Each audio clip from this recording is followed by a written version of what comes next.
أعوذ بالله من الشيطان اللعين الرجيم. بسم الله الرحمن الرحيم. الحمد لله رب العالمين بارئ الخلائق أجمعين، ثم الصلاة والسلام والتحية والإكرام على رسوله وحبيبه خير الأنبياء أبي القاسم المصطفى محمد.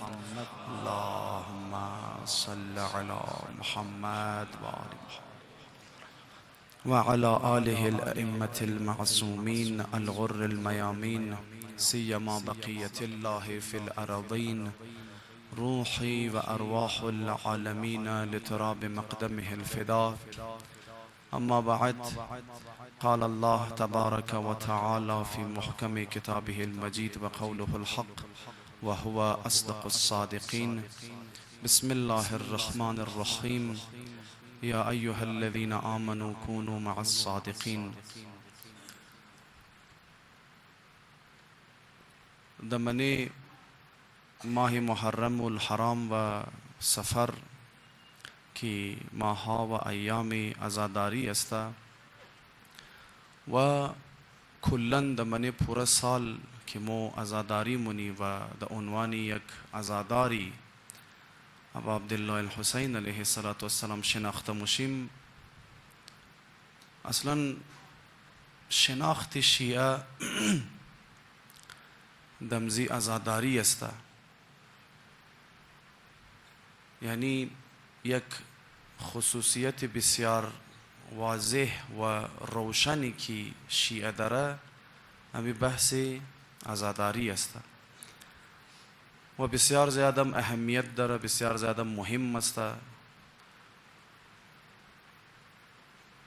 2 ماه شیعه عزاداری منن و بسیار زیاد خلاصه اهتمام منه برایشی، پیسه خرچ منن، وقت میدن برایشی و بسیار زیاد قربانی هم داده شده برایشی. خب سوال ایجاد میشه که عزادار واقعی کی است؟ چطور ما میتونیم یک عزاداری واقعی تیار شنم؟ کی یک انسان یک عزاداری واقعی تیار میشه؟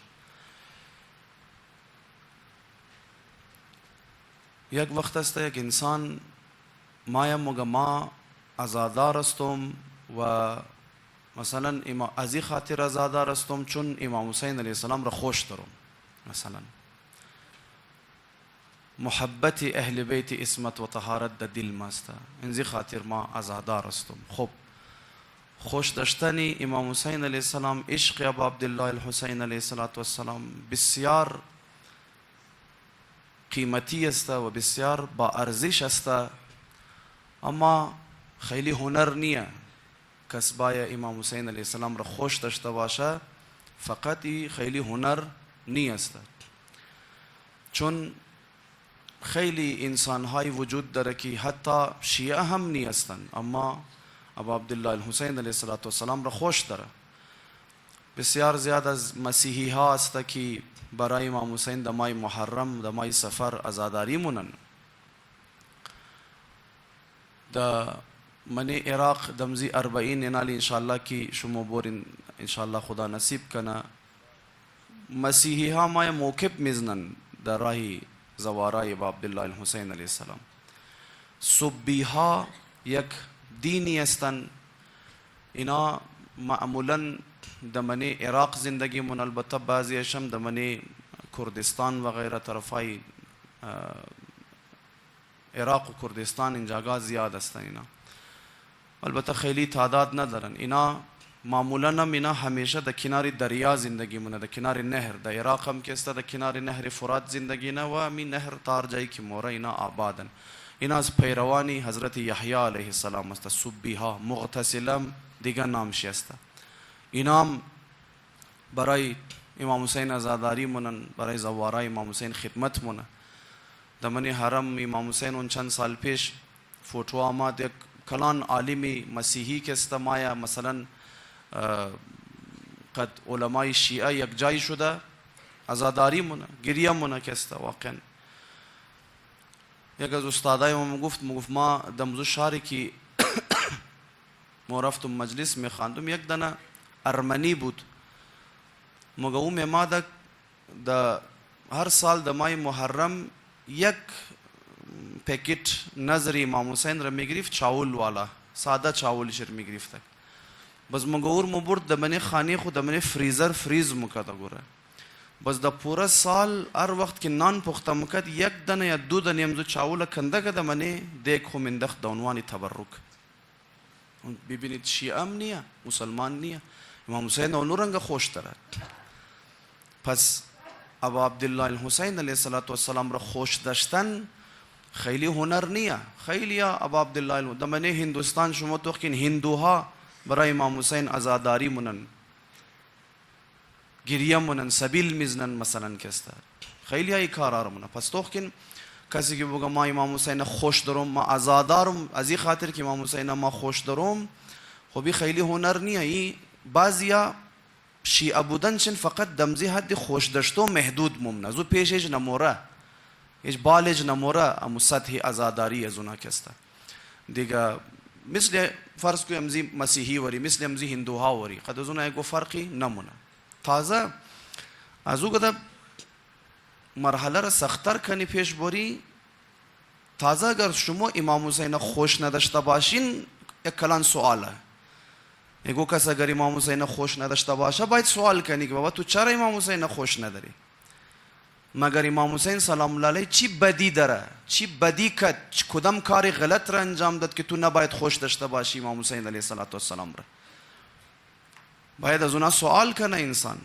چی بدی داره مثلا شما تو که دمنه دنیا و عالم شخصیت های وجود داره مردم ها اونا رو خوش داره تمام عالم مثلا تمام مردم ها خیلی تعداد زیاد از مردم ها مثلا نور خوش داره اگه شخصیتی که اگه کارنامه ای انجام داده که مردم فقط خوبی از او شنیده باش مثل دیدین بعضی از شخصیت های انقلابی همین نمیدونم چی گویرا و یادما که دیدین مردم خیلی فوتوایش میزنه هر جای خلاصه تو مردم چرا طرفدار چیه چون د خلاف ظلم آواز بال کرد د خلاف دیکتاتورا آواز بال کرد د خلاف ناانصافی آواز بال کرد مردمش فقط خوبی دیده کس بد نمایشی خوش درش خب چی بدی داره امام حسین چی بدی کرده مثلا کسته از اهل بیت اسمت و طهارت جز خوبی انسان گو چیزی هیچ نشنیده از اون واقعا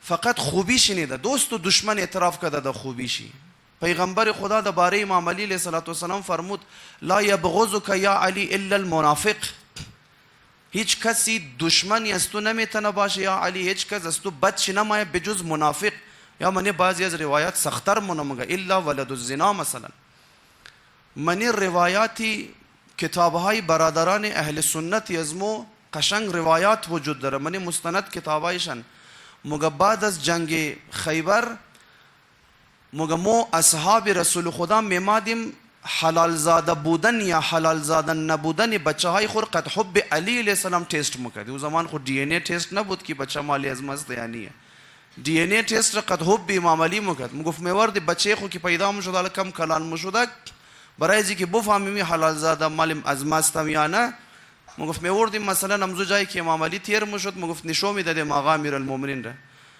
مفتی منی آقا را دوست داره یا نه اگر میگفت خوش ندارم مو فهمیدین که ای ولد خلاصه حلال زاده نیه خلاصه مو فهمیدیم که بچه از منیه یعنی رنگه چرا نباید مو آقا امیرالمومنین خوش نداشته باشیم مگر چی بدی داره امام حسین سلام الله علیه اصلا منی قرآن خدا مگه حبب الیکم الایمان ما ایمان را محبوب شما قرار دادم ما ایمان را فطرتا محبوب شما قرار دادم اگر تو خوش نداره ببین تو چی مرض داری تو ایگو مشکل داری برو خود مداوا کو ببین چی فالت دمنی تو ایجاد شونه چی بدبختی دمنی تو هسته که تو خوش نداری مشکل از خود تو هسته شما نگاه کن ما یک محبت داری یک مودت داری یک محبت یک مودت محبت یعنی اگور دوست داشتن اگور خوش داشتن اما مودت به معنی خوش داشتن نیه بلکه مودت به معنی دوستی کدویه به معنی دوستی کدو مثلا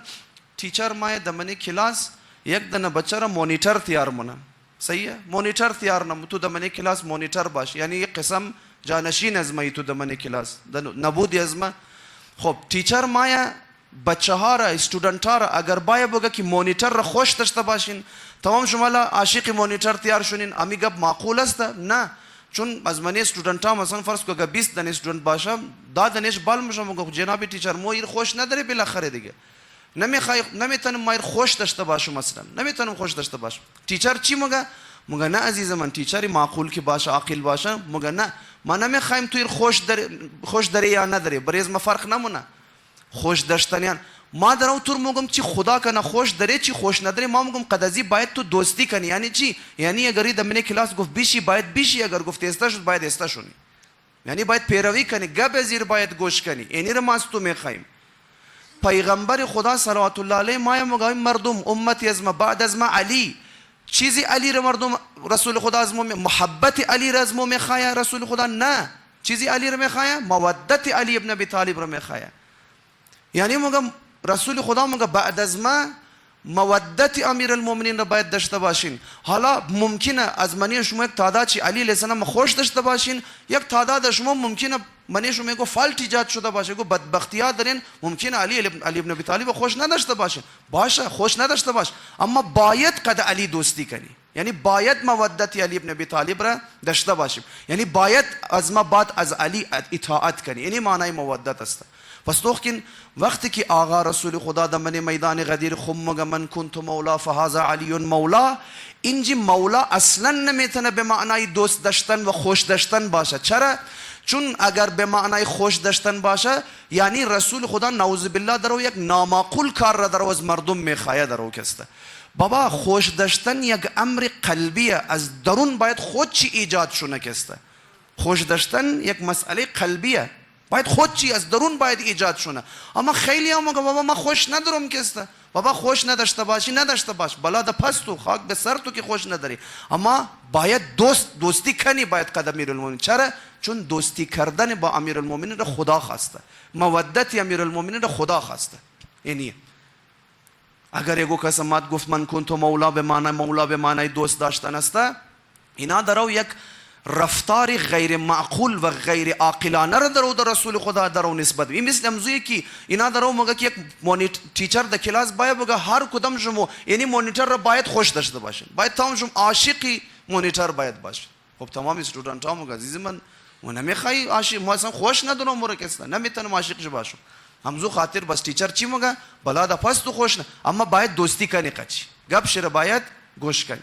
پس ببینید باید خوش داشته باشه. کسی که اهل بیت را خوش نداشته باشه باید اش سوال کنی عزیز. بله آن مردم از یزید بد شمایه، خب بله منشأ فسادات بود من جامعه. مردم از شمر بد شمایه، مردم نمیدونم ممزی داعشیا مثلا بد شمایه، تمام انسان هاش بد شمایه. چرا؟ چون یک انسان های وحشیه، یک کارایی در من دنیا انجام داده که تمامی انسان هاش بد شمایه.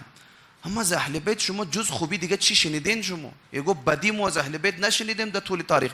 دشمن لا خوب بودن از اونها اعتراف کرده اونا را.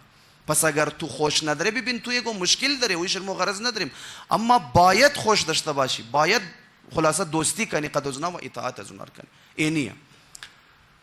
نه فقط شیعه عرض کردم گاندی خودش یک دنه هندویه، از نظر اعتقادی گاندی یک هندویه و از نظر اعتقادات از مو نجیسه. اگر دستای ترش د کالای ما بلگه کالا نجیس میشه، خب اعتقاد از مو دیگه، فقه از مو است.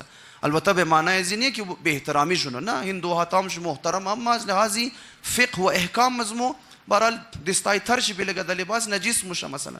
اما رنگه که اونا د خانه از مو با گوشت گاو مور نمخره مثلا، علی باز مو بگی تو توهین کردی مره، نه خب او عقیدهشیه درست شدیان.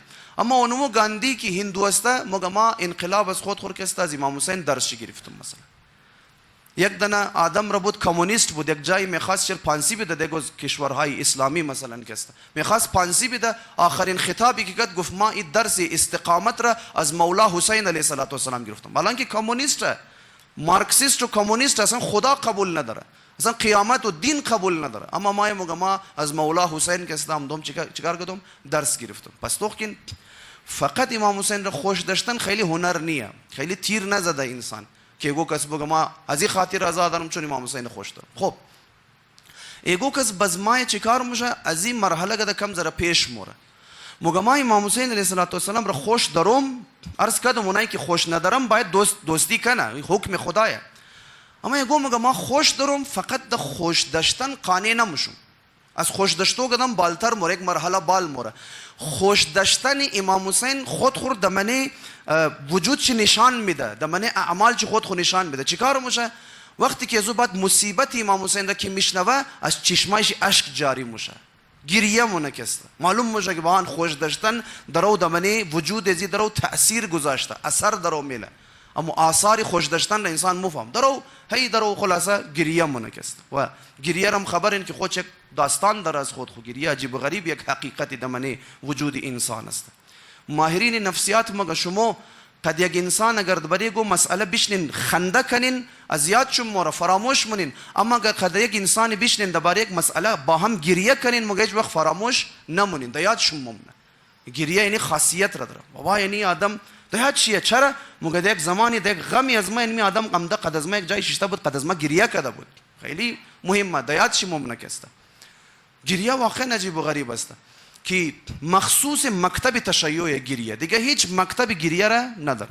همزو خاطر موقع مکتب تشیع را 3 قطره نجات داد. یکش قطره خون، یکش قطره سیاهی اینک و یکش هم قطره اشک. قطره خون و قطره سیاهیش رو دیگه هم داره، دیگه هم مثلا برای مکتب خود شهید دادن، برای مکتب خود کتاب نوشتن. اما قطره اشک را فقط تشیع داره. دیگه هیچ جایی رنگه که شیعه اشک میریزه در زی معنا هیچ جای دیگه ای اشک را نداره کسته. خب عزیزی من، اشک ریختنم برای امام حسین خیلی هنر نیست که تو امام حسین خوش داشته باشی و بای مثلا در غم امام حسین اشک ریخته باشی، در محبت امام حسین اشک ریخته باشی، مثلا خیلی هنر نیست. چرا؟ چون عرض کردم خب در او اشاره منن کم زره امزون جو دوستا کم زره شما پیش باین که تاکه عزیزای از مبرش جای باشه. یک صلوات بخوان کم زره پیش باین.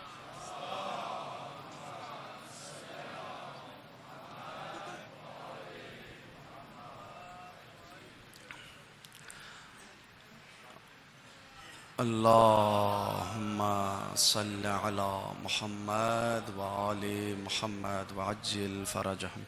برای شفایابی تمام بیماران و مریضان با آواز بلند صلوات. اللهم صل علی محمد و آل محمد و عجل فرجهم. خب توجه کنین عزیزان گرامی، عرض مقدم کی اشک ریختنم خیلی هنر نیست. یک استادی داشتیم مگه امو زمانی که دمنه ذریح مطهر امام حسین سلام الله علیه را که در اون نو مکدک چندین سالای پیش بود، تقریبا نال فراموش نکنم شاید 8 سال 9 سال پیش بود، 10 سال پیش بود، از ذهن بدر شد. امین نو ذریح که تازه فعلا وجود دارد، زمانی که امیر میخواست نو نصب کنه خبر این که این ذریح کسته در قم تیار شد، در شهر قم دمنه مدرسه در نام مدرسه معصومیه.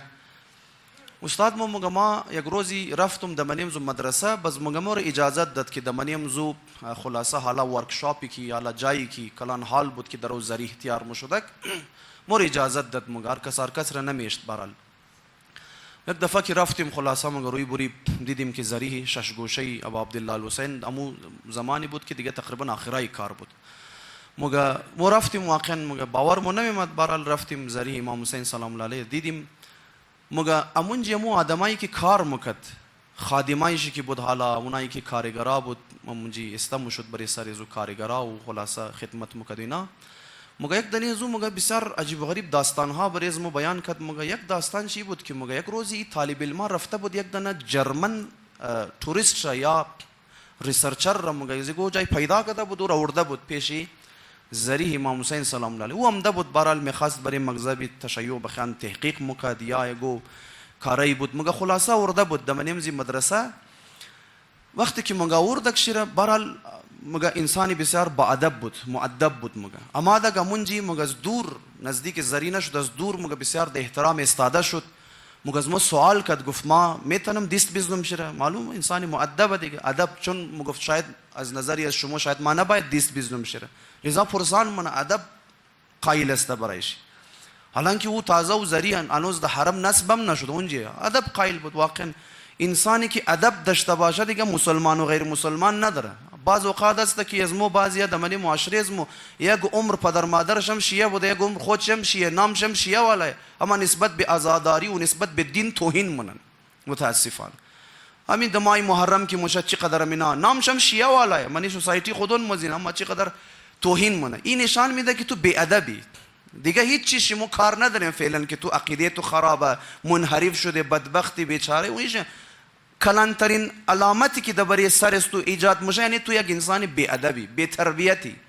چون ببین او جرمن مسلمان نیست، یه خود دور که بعد از دور استاده مگه عقیده شماست، ما دیست بیزنم اجازه دست بی‌ادبی نمونه. اما من معاشره ازمو آزاداری را توهین کنو، نظر و نیازی که اعتقادات مردم است، عقاید مردم، باور مردم توهین کنو، زیارت را توهین گنال توخ که زوارا ما یا اربعین توخ اینا باز چی توهینای شروع نه. نمیدانم آجکل مردم از من شهر کویتا عمره را شدن، بالاخره برای عمره زیارت مورا عمره را آجکل دیگه شروع کردن توهین کدوی عمره را، حدیثای امام معصوم را توهین کدو را شروع کردن. متاسفانه که است.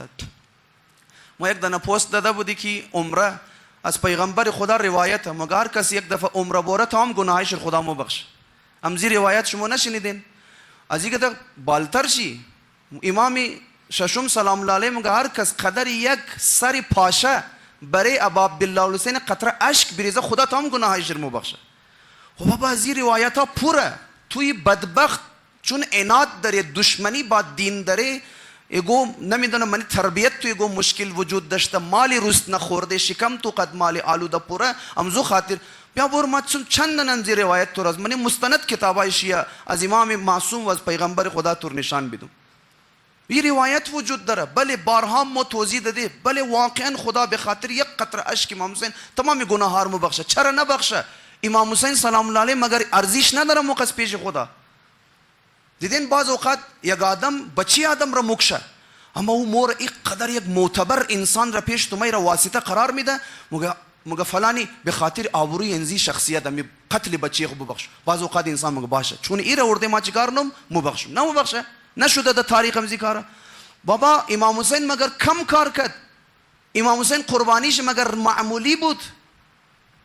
اصلا ما شما تابال حقیقت قربانی امام حسین اج نفهمیدیم چی است. ما یک ذره قربانی امام حسین تابال نفهمیدیم، به خدا قسم.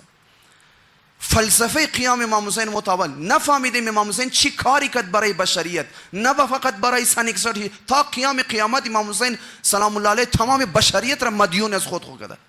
حالا این قربانی عظیم و کارنامه عظیم تو خیال خداوند متعال ای از خاطر امام حسین یک 4 دانه گناهی از مستور بخشیده نمیتونه؟ اصلا برای خدا کاری نداره. تو برای اشک ریختی برای امام حسین، ما تمام گناهای تو رو بخشیم. البته حق الناس نه، حق الناس حسابش جداه. حق الناس را تو یک بالتی گیریه کنو برای امام حسین خدا نمو بخشه. او برو از امزو آدمی که حق شیر خورده اونزو برو چیزا کنو حلالیت بخوای. اما حق الله را هر چقدر گناه بابا از هر کده زیاد خو گناه نکده نه دیگه. درست شد یا نه؟ از شمر کده زیاد خو گناه نکده ما نه دیگه. صحیح شد یا نه؟ مگه اگر شمر هم توبه میکرد امام حسین شمر هم مو بخشید. از یزید کده بال هم خو ما گناه نکده نه دیگه. از امام سجاد پرسان که اگر یزید توبه کنه خدا مو بخشه؟ امام سجاد گفت بله مو بخشه. اما چی گفت امام سجاد؟ گفت هیچ وقت توفیق توبه پیدا نمونه. او الگ که یزید هیچ وقت توفیق توبه پیدا نمونه. اما اگر واقعا باید مو بدبختم اگر توبه میکرد بابا از او قدم بالش از شیطان کده خود دیگه چی قض بال برم دیگه. مگر روز قیامت رحمت خدا یک قدر وسیع میشه که شیطان هم لالچ مونه که شاید خدا مرم ببخشه. یک قدر رحمت خدا وسیع میشه.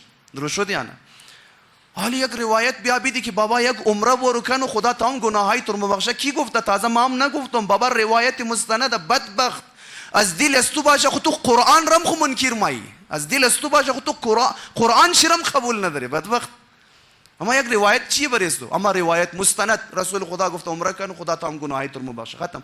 اما خب از این بعد او بنده کی تمام گناه رو خدا بخشید باور کنیم شاو شما برای امام حسین گریه کن شک نکن خدا تمام گناهای شما رو ببخشه. اما از وقتی که ما از پای خور از منیز مسجد واپس برویش طرفتم دیگه دوباره گناه کردم، دوباره صندوق اعمال خور از گناه ها پر کردم، دیگه قصوروار کیه دیگه؟ خود ما قصوروارم دیگه. ولی خدا کونه گناه را مر بخشید.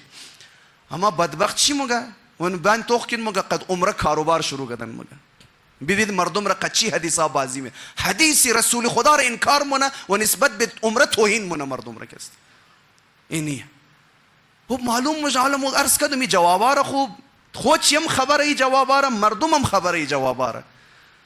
تازه چی کسایی در او موقع که شما کاروبار جور کردین که خودون چقدر خون شهدا کاروبار مونه امروز خودون چند برای دنام قوم و دنام نمیدونم برای سرمایه قوم را ششتن کاروبار کردره یا تمام کثافت کاریای خورمونه او هم ده برای یک دنه زیارت عمره در او کس امروز اشکال نکه شما کاروبار جور و بعد تو پورا قوم را کاروبار جور کردی کس تو گپ نمیز ندارو اما برای یک زیارت عمره مهم نیه تو در او مقدسات را در او توهین منی روایات مستند رسول خدا تو درو توهین یعنی یک عالم درو دروغ مگه درو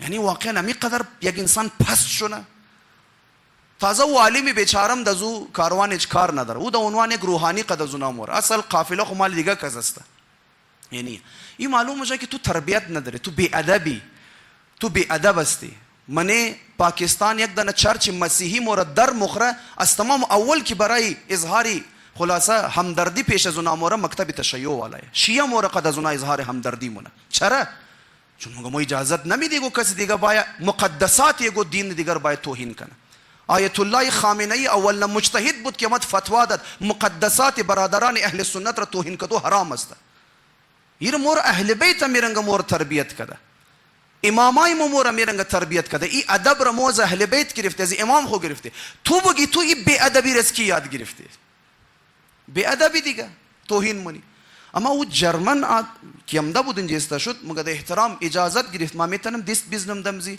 ما گفتیم بله چون بالاخره من حرم امام حسین خونیه دیگه زری بروه دیگه اشکالم نداره گفتم بله عجیب اینجیه مگه وقتی که رفت تا مگه دستای خور برای پنجره زریح ابا عبدالله حسین علیه السلام اشت شروع کرد گریه کردن به اختیار چنان مگه گریه را شروع کرد که مگه دفعه لکت پس آمد ترس خورد از گریه خو ترس خورده بود در او طرف از ما توخ مگد مگفتی چیه چرا مایی ترمشم ما در تایلند و در ملایشیا در نمیدونم عبادتگاه های بودیست ها رفته بودم مگه ما هیچ وقتی رنگ حالت پیدا نکردم که یک قطره اشک از چمایم بابا این قصه چیه چرا ما اشک میریزم مگه ما شندیم اونجا مگه داستان ابا عبدالله رو بریش که بیان مکدیم دیگه اشکش بند نمیماد مگه چنان گریه مکد یکی منی روایت پیغمبر خدا مگه حرارتا فی قلوب عشق ابا عبدالله حسین مثل حرارت در دل انسان هسته فقط کافیه تو کم ذره باد بزلی خاکسترا پس شونه از تا و عشق حرارت و آتش دوباره روشن شعله‌ور شونه فرق نمونه مسلمانش یه هیچ کس نیه در دل تمام انسان عشق ابا عبدالله خدا اشته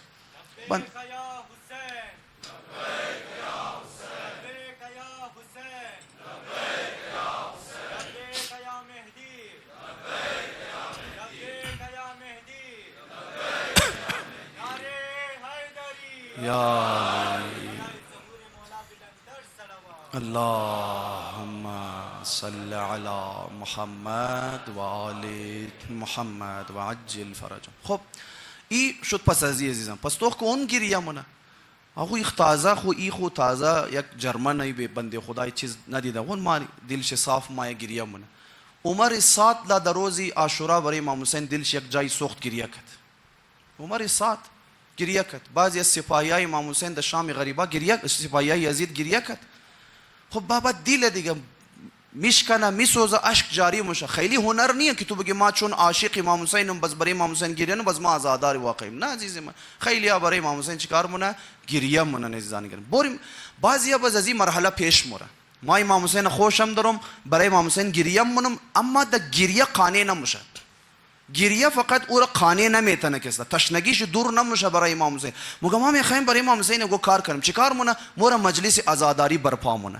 مجلس عزا برپا مونه تا که دیگران هم باید عشق امام حسین گریه کنه مثلا ما در من مجلس خدمت مونه چپلیای عزادارا را جفت مونه مثلا شربت میده چای میده نظر مونه پیسه خرج مونه وقت میده زحمت میکشه خدمت مونه برای عزادارای ابا عبدالله حسین چون مگه ما گریه کردن فقط مرا قانع نمونه مگه ما باید امام حسین کو کاری باید انجام بده مورا بزینزی کارا چیکار نه انجام بده این یک مقدار لیولی خلاصه عزادار بودن یک مقدار بالا آمده نزدیک شده یه دمزو حقیقی عزادار بودن اما این قدرم کافی نیست دزی لیوله میگو کس بیرسه کافی نیست از در مرحله بعدی در کجا موره ایگو کس ما مگه خوشم دارم امام حسین را برای امام حسین گریه هم مونه خدمت هم مونه برای امام حسین اما یک دفعه احساس مونه که دمانی دل خو یک احساس بسیار بد نسبت به دشمنای امام حسین هم داره وقتی ما مجلس را برگزار مونه، وقتی که ما گریه هم مونه، یک مرتبه احساس مونه که نسبت به قاتلای ابا عبدالله الحسین علیه السلام یک بغض بسیار شدید دارد. واقعا شما توقین حالا نمیدانم بنده حقیر خیگو گوید میشنوم زیست سوچا در ذهن انسان مایه، شاید دیگه جوانام امیتر سوچای گوید در ذهن شی امدا باشه مثلا. حالا ما موگم شاید خودون شما اگر کده باشین بس تایید مونین کسته. هر جوان شیعه، هر شیعه اموی که عرض کردم دنزی لیول رسیده، یک دفعه گو نه گو دفعه در منی زندگی خو گو دفعه در روز عاشورا یا در ماه محرم یک دفعه میشنه وقتی که امو شدت بغض خود چی که شعله‌ور میشه، یک دفعه میگه کاش یک دفعه ما در کربلا ما بودم، یک دانه کلش میداشتم خلاصه امونجا دیگه اینا را نیست و نابود میکردم. ای کاش ما در کربلا ما بودم، قد یک دانه تانک در کربلا ما بودم دیگه خدا چی کارایی کنم. چرا این گوار میزنه؟ از بس بغض داره نسبت به دشمنانی ابا عبدالله الحسین علیه السلام، نسبت به دشمنان و قاتلان ابا عبدالله الحسین علیه السلام. اینی حس که پیدا شونه، این حس بسیار قیمتیه. اینی حس و از خاطر از این حس بسیار عطاها میشه انسان را، بسیار چیزا میده خدا تعالی انسان را، واقعا نمیترست. این را موگه بغض مقدس نسبت به دشمنان ابا عبدالله الحسین علیه السلام. درست شد یا نه؟ متاسفانه وقتی که اینی بغض پیدا شده انسان نسبت به از او قاتلا بغض داره، خب یک تا چیکار میشه؟ بس این لیول هم کافی نیه. یگو کس باید فقط چی داشته باشه؟ فقط بغض داشته باشه.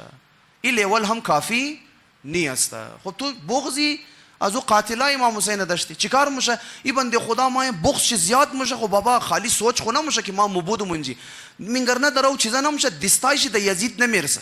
بابا ما نیم که او یزید نیه که ما دستای مدزو برسه. او یزید مرد رفت، او 1400 سال پیش او یزید مرد رفت، در بدترین عذاب ها مبتلا. اگر هم زنده شونه در دستای استوبیده تو تیکه پاره کنی او قدر زیاد عذاب نمیتنی که حالی در او مشه.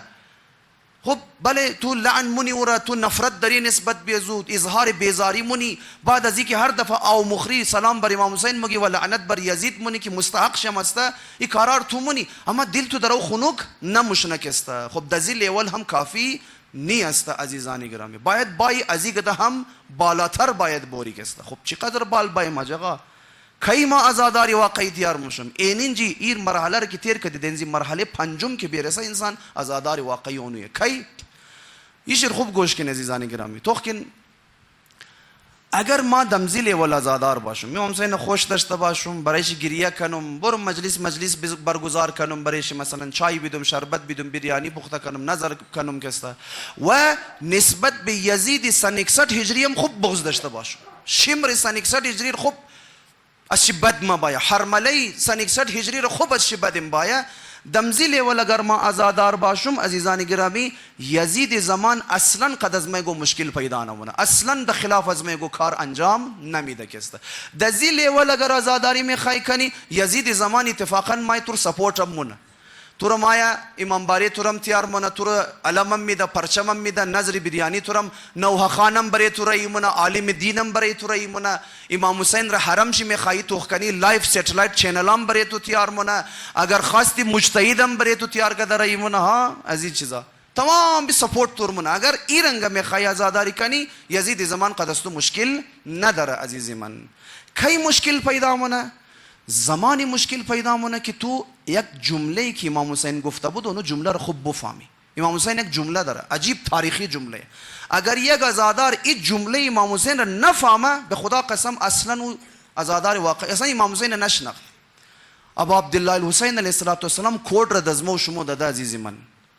امام حسین سلام الله علیه چی فرمود؟ زمانی که یزید رئی کده بود که برو از حسین ابن علی بیعت بگرد، امام حسین سلام الله علیه تاریخی جمله فرمود، مثلی لا یبایع مثله، کسی مثل من حسین قد کسی مثل یزید بیعت نمونه. تو خکین امام حسین نموگه که من حسین قد یزید بیعت نمونم، او خب معلوم دار بود که امام حسین قد یزید بیعت نمونه، او معلوم دار بود.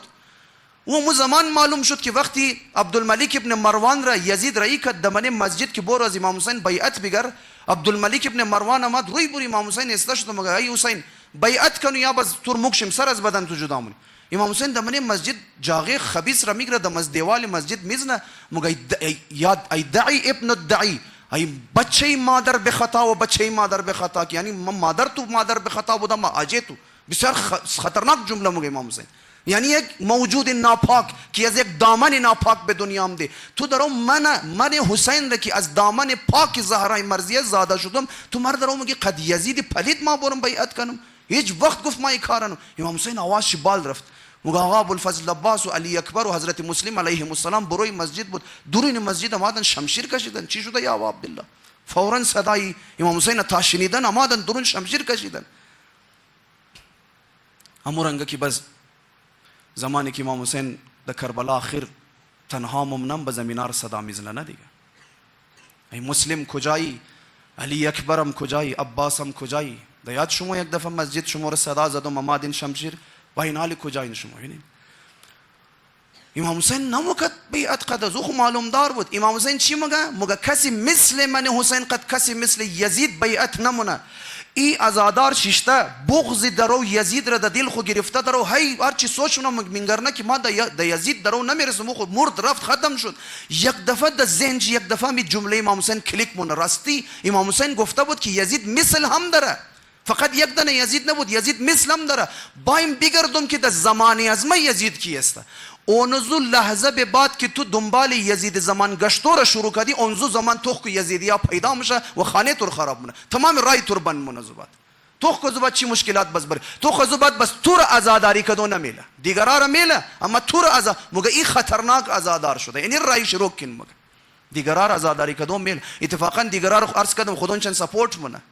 مگه نه تو آزاداری کنو، اینی خطرناک آزادار شونه. ای درو دنبال یزید زمان درو میگشته، ای عقلش درو کار مونه، ای فهمیده مکتب ابو عبدالله الحسین را، ای میخواه مثل حسین تیار شونه. چی کار مونه؟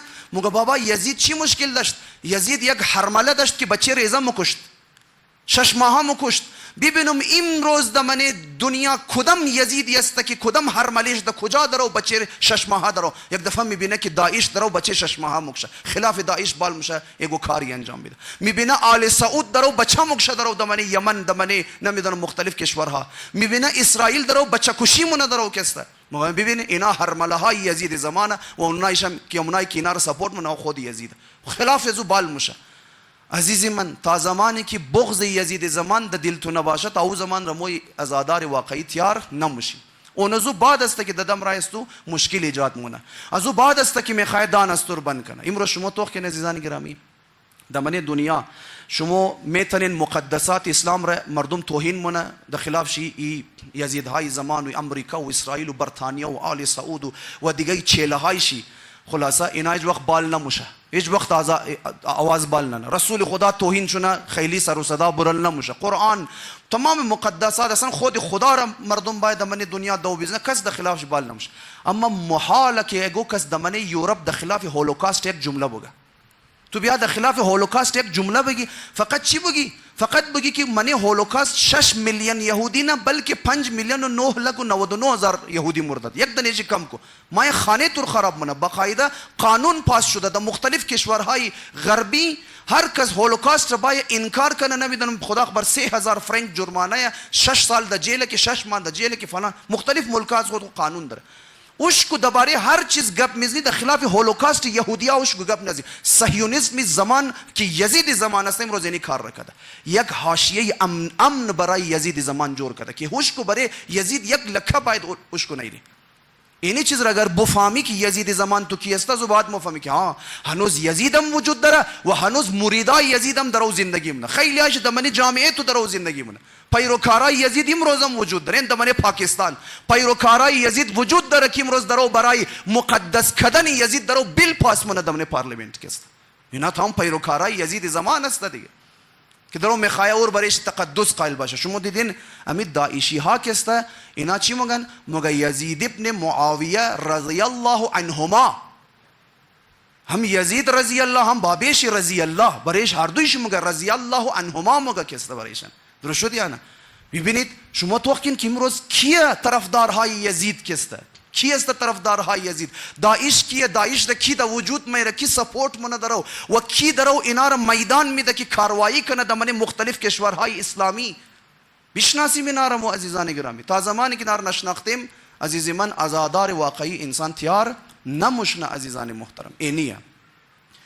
این دنیا عزیزان محترم جوانای عزیز امو رنگا کی میتن آدم خوب پیدا کنه، امو رنگا کی میتن شمر د دنیا بیره، امو رنگا میتن آدمای خوب د دنیا بیره. مادر دنیا هم شمر میزایه و هم انسان خوب د دنیا میره. واقعا مترسته.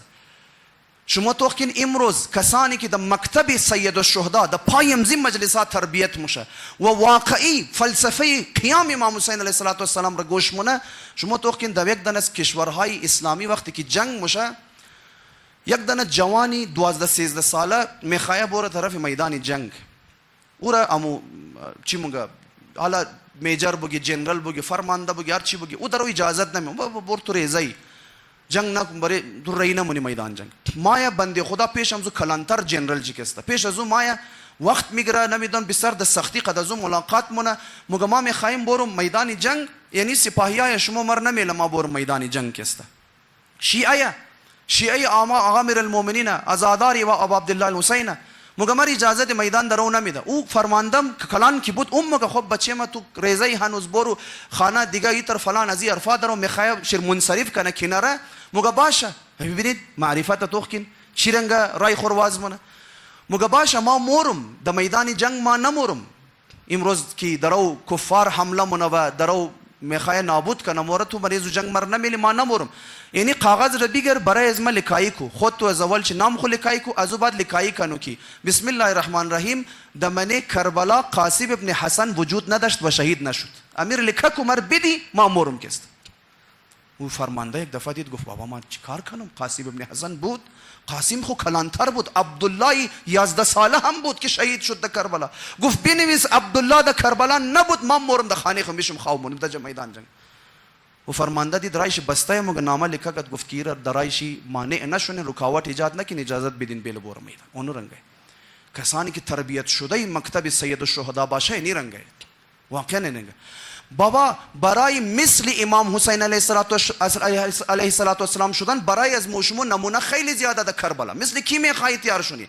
از عباس علمدار گرفته بگر تا غلام سیای امام حسین سلام الله علیه هم وجود داره. مثل کی بابا تایشی اگر میخوای مثل گو کس تیار شونی کم از کم مثل هور تیار شونه. امام حسین مگه اگر مثل هورم باشی باید من خیمه ما تو را هم قبول دارم. ببینید چقدر کلو نمونه وجود داره در کربلا. مثل گویش تیار شو. کما اینکه مو میتونی ایگو کس میتونه امروز مثل حضرت زینب هم تیار شونه. دنیا میتونه امروز هم مثل زینب کبرا ورید دنیا بیر واقعا میرنگه. کس زینب کبرا شده نمیتونه، امورنگه که کس حسین ابن علی شده نمیتونه، اما مثل زنا شده میتونه. مثل کی؟ مثل همزون مادری شهید لبنانی کی ویدیوش هم وجود داره در من یوتیوب. بچه جوان شیر میره لاشی بچه جوان شیر جنازه شیر میره در من زو حال میله مادر مای برای سری جنازه بچه جوان خو یک قطره اشک نمیریزه، اطرافیان تمام درو گریه فریاد. مادر برای سری جوان بچه خو ششته درو یک قطره اشک نمیریزه. سلام مونه بچه خو مگه علی جان سلام امادی کسته کامیاب شده امادی ای قهرمانی ازمه ای فاتحی ازمه امادی بزو بچه کار مونه ایت عجیب و غریب گبا میزنه. برین بعض اوقات توخ کنم ویدیو کلیپ شر پیدا کن مثلا مادر لبنانی مثلا سر جنازه بچه شهید خو مثلا که رفته بود در دفاع از حرمی سیده زینب سلام الله علیها در شام شهید شده بود. ما یا مگه خوش آمدی علی جان مگه ببخشی ما درو تو روک منی تایم تور میگری ما خبرم تو زود میخوای پیش سیده زینب بوری اما بچه ما یک دقیقه لازم ورم تایم بدی ما میخوایم قد از تو کم زر گپ بیزم. یک قطره اشک از چیماش درو جاری نمیشه اما قد بچه خود درو حرف میزنه. بچه ما تو یک سوال دارم ما شهید شدی خوشا به حال تو نوش جان تو جام شهادت فرزندم تو tak بسیار کلان جای اما فرزندم بگی وقتی شهید شدی لبیک یا زینب گفتی یا نگفتی؟ لبیک یا زینب گفتی یا نگفتی شهید شدی؟ فقط اینیر مر بگی فرزندم. مگه اینا بچه ما اینا درو مر مگه چر گریه نمونی؟ مگه بچه تو خبری که مادر تو فقط گریهش برای اهل بیت برای دیگه کس مو گریه نمونی.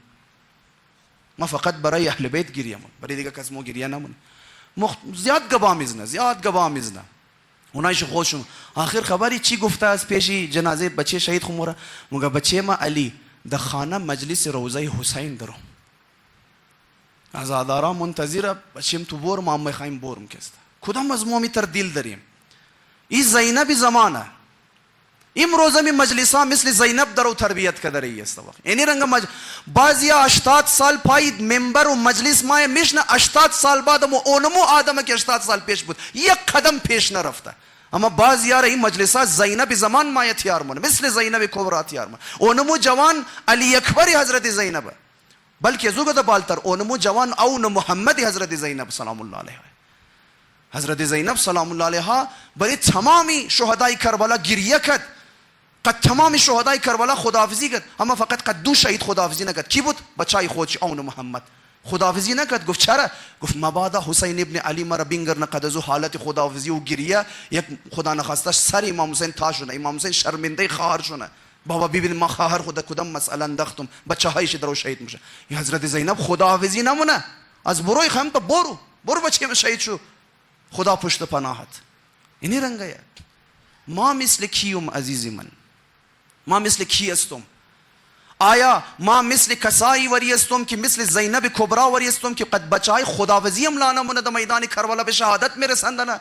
ما مثل حر وری استم که از تمام اول مور به میدان شهادت؟ یا ما مثل ازو کسی وری استم که شاوی عاشورام در خیمه امام حسین است؟ کسی مثل قیس ابن الضحاک مشرقی شاوی عاشورام در مینه خیمه امام حسین؟ یعنی ای امو لحظه بود که امام حسین چراغ بند کرد گفت بورینی نرفت. این امو لازم بود که امام حسین گفت صبح تام شما شهید میشین.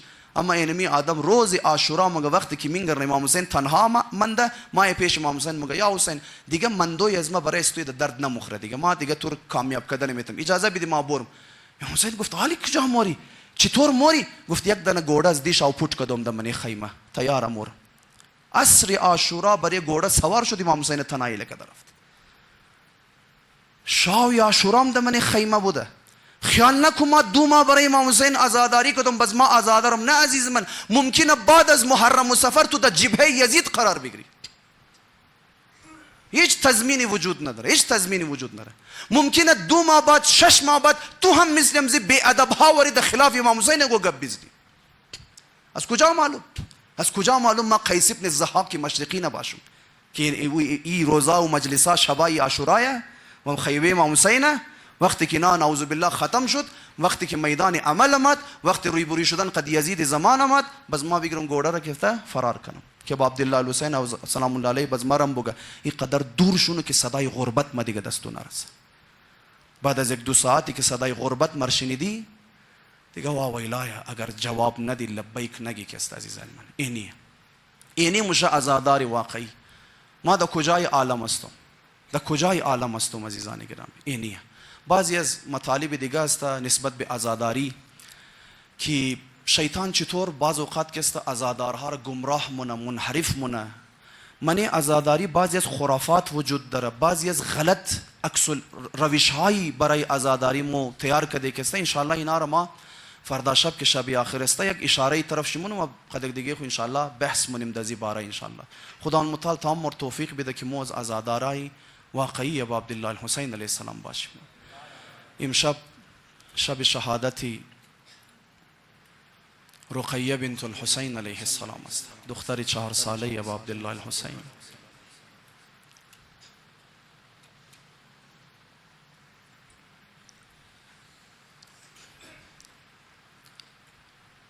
یک عزاداری 4 ساله دخترم است، خیلی برای امام حسین شیرینه دختر رقیه سلام الله علیها. چه روزهایی بوده که دختر برای سینه امام حسین خاموش شده بوده. چه روزهایی بوده که امام حسین دختر 4 ساله را بغل میکرده بوده، ناز میداده بوده. چه روزهایی بوده که دختر سر و صورت بابا را بوسه میداده بوده. الله یک ریزه دختره 4 ساله اما خیلی عظیم است. ای بی خیلی عظمت داره. ای بی که بنابر بعضی از نقلها شنیدین داستان شی بعیدم نیه، امکانی زیاد داره که حقیقت داشته باشه که معلم دین که در خواو مینگرنه که بی مگه بیا تو خواوی قبر از ما خراب شده منیش آو رفته و عالم دین بعد از چند بار که خاور مینگرنه دیگه مگه حتمی شده حتما قصه ای است. قد اجازه مراجع تقلید و مجتهدا چند نفر مورن قبر را وقتی میکنن ببینن واقعا منی قبر آو رفته. اما چیز عجیبی که مشاهده مونه میبینه که بدن 4 ساله بیبی تابال سالم.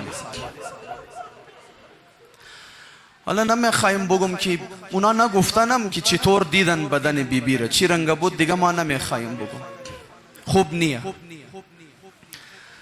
اما یک داستان از عظمت از بیبی امشب خدمت شما عرض کنم. متوسل شونیم قد بیبی رقیه سلام الله علیها، هر کی حاجت داره، مشکل داره، مریض دارین، مریض داره، امشب دست به دامن از خانم 4 ساله شد. مگه یک زنی مسیحی دختر ریزه داشت، مریض شده بود، دکترام جواب کرده بود چرا ظاهرا در لبنان یا در مصر زندگی میکرد. وقتی که مگه دکترها جواب کرد چرا که علاج نموشه، دخترش خیلی حالتش خراب بود، اصلا از جای خود بال شده نمیتونه، زنده لاش جور شده بود، آخرین روزای زندگیش بود جای. مگه یک دنه همسایه ازی زن مسیحی، یک دنه زن شیعه، وقتی خبر موشه که همسایه مسیحی از ما دختر ریزهش دکترها جواب کرده، یک روزی ما یک خانه ازی زن مسیحی، مگه ما خبرم دستو از همه جا کوتاه، از تمام جای ناامید شده. اما او مادر مسیحی رو مگه ما تو یک مشوره ما تو میدم، حالا که تو از هر جای ناامید شده، می یک امید برای تو است. گفتو چیه؟ گفت ما یک دنه بیبی داره در شام، در شهر دمشق، از خود یک حرم داره، بارگاه داره، مرقد داره. گفتو بیبی از ما بسیار کرامات داره، بسیار عظمت داره، پیش خدا آبرو داره، بسیار مریضا را شفا داده تا حالا. گفت یک دفعه ببر دختر خورده حرم امزو بیبی ببر، یک دفعه دیگه مزو بیبی از ما بخوای که امیر شفا بیده. این مادر کی ناامید شده بود، یک نور امید در دلش دوباره زنده شد. گفت چرا نمبرم، چرا نمبرم. او زن شیعه گفت که پیش از او بیبی ببر، او بیبی از ما در غم شیعه بودای تو هم نیه، هر کی در دروازه از او برو جواب میده شده، برو. گفت یک دفعه این مادر مسیحی مگه دختر ریزه خورا بال کده میره در من شام دمشق، اما چون تنها بود کسی رم نداشت، نمفهمید کجای حرم چطور برم نرم، مگه ورد یک دنه مسافرخانه اول گرفت، دختر خورده من مسافرخانه خودد، چون راگشته نمیتنست، یک زنده لاش وری شده بود، حالت چی خراب. مگه گفت بیل اول برم، اول خود ما پیشی حرم بیبی برم، یک راز و نیازی توسلی کنم. مگه دروازه را قلف کرد، خود رفت در من حرم بیبی سلام الله علیها. دیگه مثل از موستو بلدم نبود زیارت نامه بخانه، دیگه از موستوری گبم نبود، خبر نبود چی رنگ قد بیبی گب بزنم. قدمزو زبان خود قد بیبی رقیه سلام الله علیها شروع کرد. بیبی جان یک شیعه تو مر رهی کده پیشو، ما امید گرفته آمدم بیبی، مرا ناامید. شنیدم شما 4 ساله بودین. بیبی دختری از من 4-5 ساله از زیاد عمر نداره. بیبی دستم به دام، نمیدونم دیگه چی گبایی گفته باشه. بعد از 1-2 ساعتی وقتی که خسته میشم، مگه برم واپس یک سری به دختر خو بزنم، مگه وقتی مایا دروازه مسافرخانه را که وازمونه حیران میشه، چی میبینه؟ میبینه دختری که دا 2 گنته پیش از جای خو بال شده نمیتونست، درو دبل مونه بازی مونه درو دمنی اتاق گریه مونه، دختر خورا بغل مونه. مگه دخترم چی شده؟ تو چطور دبل میتنی؟ چی اتفاق افتاد؟ مگه دختر خورده بغل میشندن. مگه مادر وقتی شما دروازه را بند کرده رفتین، نیم گنته بعد نمیدونم 20 دقیقه بعد یک دل دختر دمنه کمره آمد. مگه از خود نوری 4-5 ساله بود. مگه ما خواه بودم، ماده گفت خوار تو چرا بال نبوشی قد از ما بازی نمونی. مگه ما گفتم خواهر من آجورم بال شده نمیتنم. مگه دستای ریزه ریزه خوربره بدل بمی کشید. مگه مادر مگه یک دفعه جان آمد دمنه، دستای مرا بال کد، بلند شدم قچه بازی کدم. ما نمیدانم، اما ما اگر مبودم ما از دختر مسیحی سوال میکنم، ای دختر مسیح تو کالای از بیبی را تو کدی؟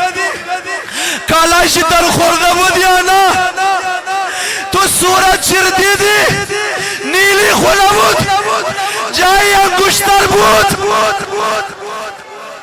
ای دختر مسیح تو خبر نداره برای از او بیبی چی تیر شده؟ او بیبی را درای کوفه و شام یک دانه نانجیب چنان سیلی زد جای انگشتر در روی شماند. ای دختر تو دیدی دامن چی آتیش خونه گرفته بود، چون که در شام غریبا دامنی ازی بیبی را آتیش گرفته بود. ای بیبی، ای دختر مسیحی، گوشهایش را توخ کردی یا نه؟ گوشواره کشیده بودن، گوشتی را پاره کرده بودن.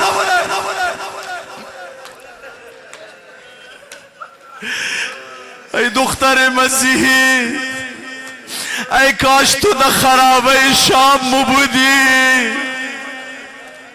در خرابه شام مبودی میدیدی چرنگ رقیه بابا را صدا میزد. نازدانه خو رفته بود، در خو بابا را دیده بود. یک مرتبه که از خو بال مشه بلند بلند گریه منه. اما جان بابا در خو امده بود، اما زینب بابا در خرابه امده بود، اما بابا در پیش بششته بود. اما بابا کجا شد؟ ما بابا میخواییم. کس آرام نمیتنه رقیه را. سر و صدا بلند شد.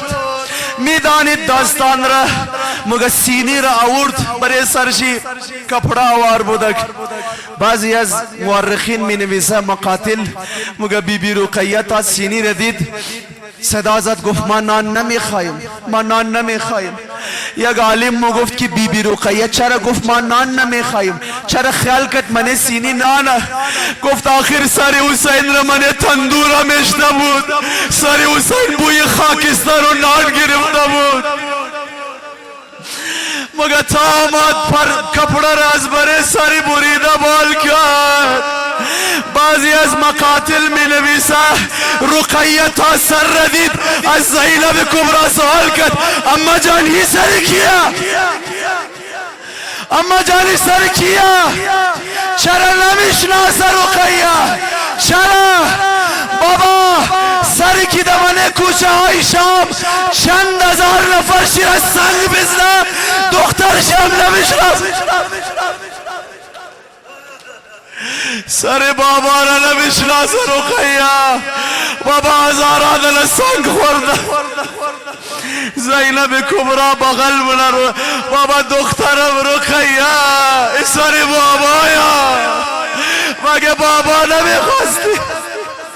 سر را میگره در بغل خود شروع منه رقیه درد دل کردن. بابا حسین، بابا شنیدم مادر شما زهرا وقتی رام و رفت یک دستای خور از دیوال میگرفت یک دستار از پهلوی خود.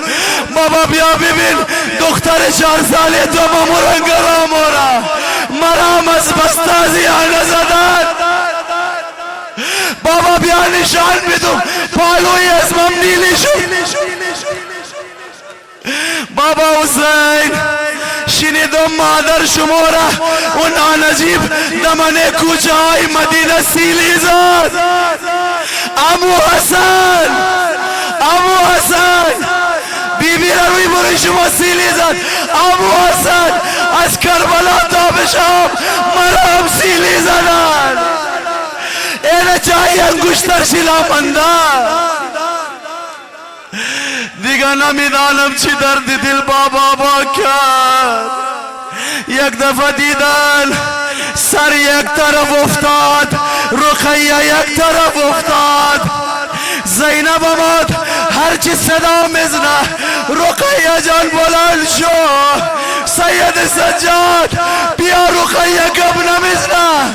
امام سجاد آمد بغل کرد رقیه را شور داد. یک مرتبه صدای سجاد بلند میشه انا لله و انا الیه راجعون. اما زینب یادگار برادر را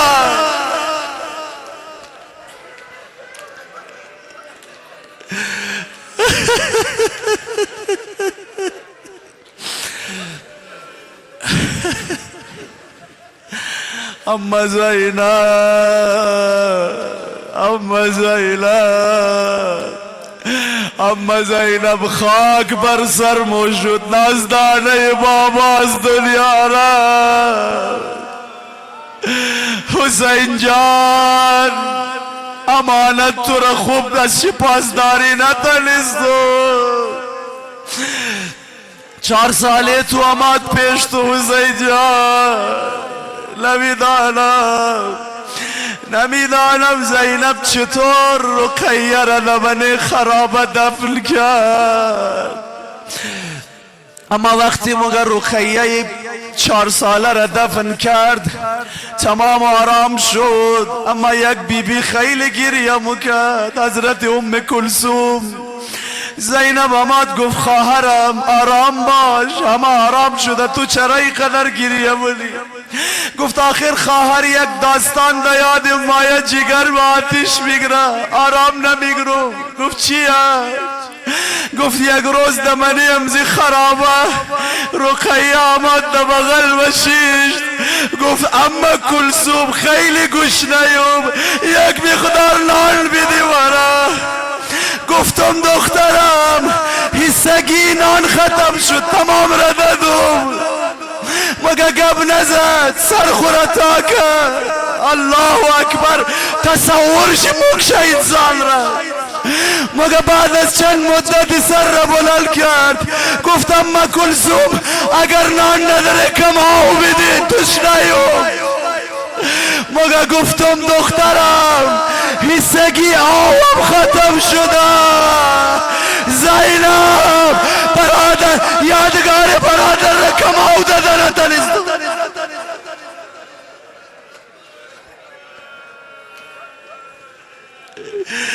کم آو از مخسته بود دادن تنیستم شرا الله